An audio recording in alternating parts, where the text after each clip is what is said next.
비싼 가격으로 아파트 한 채를 매입하는 것보다 꼬마 빌딩의 건물주가 될 수 있다는 인식이 확산되면서 감정가의 70%에서 많게는 80%까지도 대출이 가능하기 때문에 참고로 빌딩의 입지를 판단할 때 공식처럼 여겨지는 3요소는 6가지 공적 문서만 확인해도 발생할 수 있는 사고를 피해갈 수 있는 확률을 높일 수 있습니다.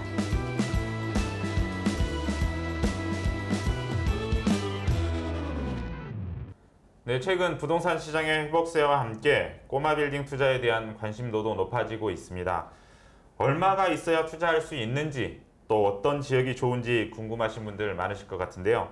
오늘은 빌딩 투자, 그들은 어떻게 하는가의 저자, 렉스 부동산 중개법인의 이명희 부사장님과 함께 꼬마 빌딩 투자에 대한 모든 것 알아보겠습니다. 안녕하세요. 네, 안녕하세요.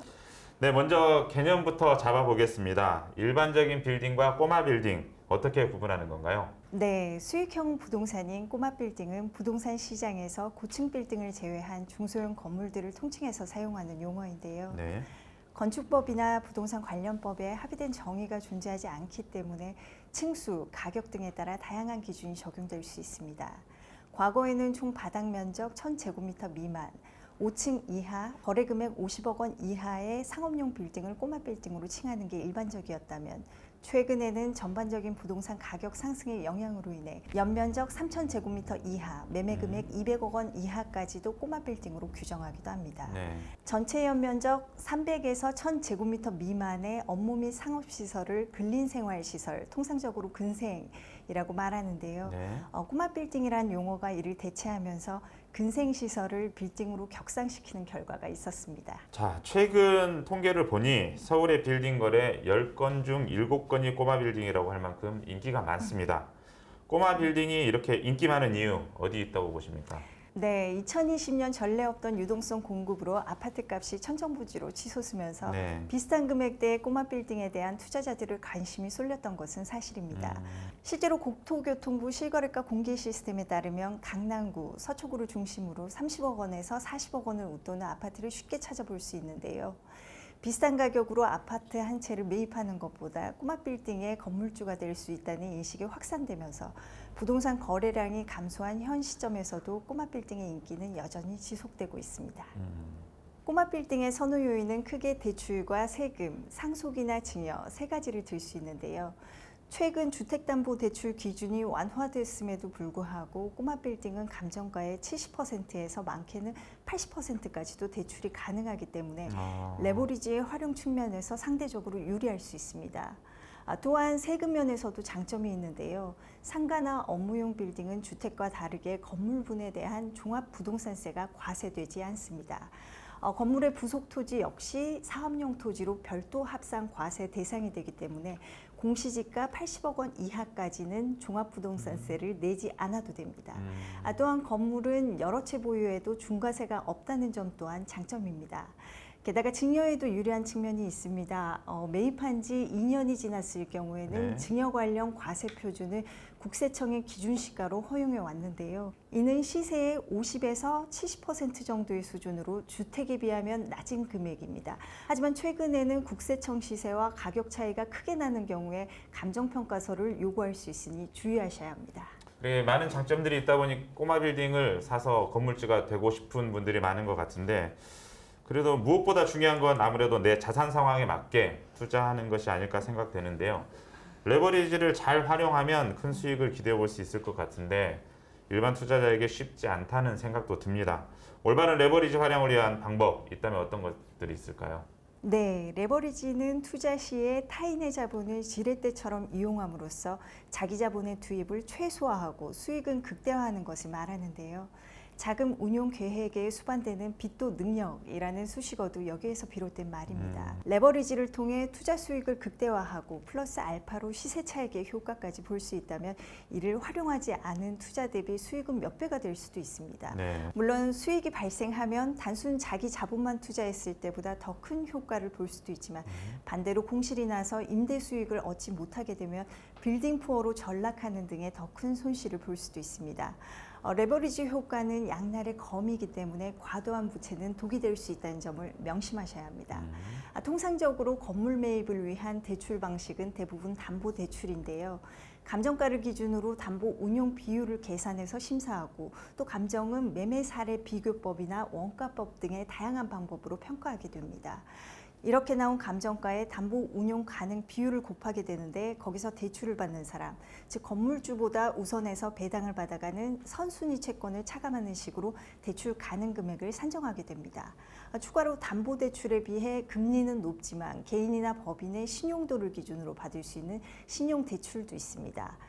신용대출은 매수자의 신용도에 대한 종합적인 평가를 기반으로 하는데 개인의 경우 소득 증빙 자료와 법인의 경우는 재무제표의 상태가 좋을수록 유리합니다. 자, 여러 가지 말씀을 해주셨는데 뭐 빌딩을 사야겠다 마음을 먹고 둘러보더라도 저희 같은 일반인이 또 어떤 건물이 좋은지 어떤 위치가 좋은지 알기 어려운 것도 사실이거든요. 그래서 다수의 거래를 성사시킨 빌딩 컨설턴트로서 빌딩을 보시는 노하우가 있다면 공개해 줄 수 있을까요? 네, 예를 들어 개발 호재가 있는 지역의 경우에는 아파트와 빌딩 모두 공통적으로 지가 상승을 기대할 수 있습니다. 그런데 빌딩의 입지를 판단할 경우에는 아파트와 유사한 측면도 있지만 조금 다른 관점이 필요하기도 합니다. 네. 참고로 빌딩의 입지를 판단할 때 공식처럼 여겨지는 3요소는 다음과 같습니다. 첫째, 비슷한 입지의 경우 작은 상권보다는 큰 상권을 선택해야 합니다. 네. 두 개의 크고 작은 상권이 거리상 비슷한 위치에 있을 때 이용객들의 발걸음은 작은 상권보다 큰 상권으로 옮겨가기 마련입니다. 네. 둘째, 배후 수요가 얼마나 탄탄한지를 보셔야 합니다. 배후가 탄탄하면 소비 가능한 구매력이 커지고 상가가 점유할 수 있는 소비 지출액이 높아지기 때문입니다. 셋째, 접근성이 좋아야 합니다. 배후가 아무리 탄탄해도 접근성이 좋지 못하면 무용지물입니다. 네. 지하철역, 버스 정류장과 같은 대중교통시설과 인접한 곳일수록 접근성이 좋은 편이고 이곳에서 100m 이내에 위치한 상가들은 사람들이 몰리는 기본적인 요건을 갖췄다고 볼 수 있습니다. 방금 말씀해 주신 세 가지 꼭 기억해 주시면 좋을 것 같습니다. 자, 빌딩 거래에서 세금 역시 무시할 수 없는 부분입니다. 취득세나 양도소득세 등 다양한 세금이 있을 텐데 이 세금들을 절세하는 팁이 있다면 어떤 것들이 있을까요? 네, 부동산은 취득과 보유 그리고 처분 이렇게 크게 세 단계로 분류해서 세금을 내게 되는데요. 먼저 취득세는 개인의 경우 농특세와 지방교육세를 포함하여 4.6%입니다. 그리고 법인의 경우에는 취득세가 중과되는 경우와 중과되지 않는 두 경우가 있습니다. 중과되지 않는 경우에는 개인과 마찬가지로 4.6%이지만 본점 위치가 수도권 과밀 억제권역 내에 있으면서 법인의 설립 시기가 5년 미만이고 취득하려는 부동산의 위치가 수도권 과밀 억제권역 내에 있는 이러한 세 가지 요건이 모두 해당된다면 9.6%로 중과되기 때문에 5년 이상 된 법인으로 건물을 매입하거나 과밀 억제권역 외 부동산을 취득하거나 또는 과밀 억제권역 외 본점이 있는 법인으로 부동산을 매입한다면 취득세는 중과되지 않습니다. 네. 그리고 보유 시에 부과되는 재산세는 개인과 법인이 크게 차이는 없지만 소득세에서는 조금 차이가 있습니다. 개인의 경우 월 임대료뿐만 아니라 포괄적인 임대 수익에 대한 종합소득세를 다음해 5월에 납부해야 합니다. 반면 소유자가 법인일 경우에는 소득세가 아닌 법인세를 신고하고 납부하게 되는데요. 세법에 있어 종합소득세보다 법인세로 납부하는 것이 세금 절감의 효율적인 측면도 있기 때문에 건물을 취득할 때 개인 사업자보다 법인 사업자 형태를 구성하는 경우가 늘어나고 있는데요. 네.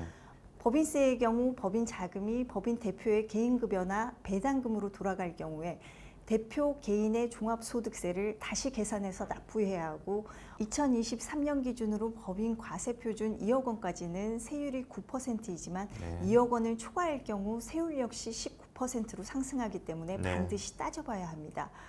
마지막으로 양도시에 내는 세금은 법인은 마찬가지로 법인세를, 개인은 양도소득세를 내게 되는데요. 개인의 경우 과세 표준에 따라 세율을 적용받지만 장기 보유 특별 공제와 기본 공제를 받을 수 있기 때문에 보유 기간의 계획에 따라 반드시 비교해 보셔야 합니다. 이번 질문은 우리 구독자분들께서 가장 관심을 많이 가져주실 질문 같은데, 자, 꼬마 빌딩 투자에 관심을 가지고 있으신 분들 눈여겨보면 좋을 지역 어디가 있을까요? 특정 지역을 추천드리는 것은 바람직하지 못하다고 판단되지만 네. 간접적인 팁은 드릴 수 있습니다. 네. 시 또는 군의 관할 구역에 대해서 기본적인 공간 구조와 장기 발전 방향을 제시하는 도시 기본 계획이라는 것이 있습니다. 네. 최근에 발표한 2040 서울 도시 기본 계획을 보시면 2030 기본 계획에서 제시한 3도심, 7광역 중심, 12지역 중심의 중심지 체계를 유지했습니다. 네. 3도심은 서울 도심과 여의도, 강남 지역을 가리키며 7광역 중심은 용산, 청량리, 왕십리, 창동, 상계, 상암, 수색, 마곡, 가산, 대림, 잠실이 해당됩니다. 네.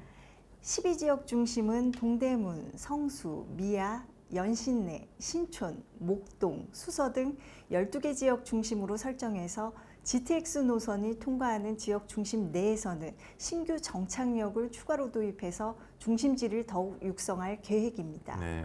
기본 계획과 GTX 사업 계획을 지속적으로 모니터링 하신다면 중장기 관점의 투자 안목을 키울 수 있을 것입니다.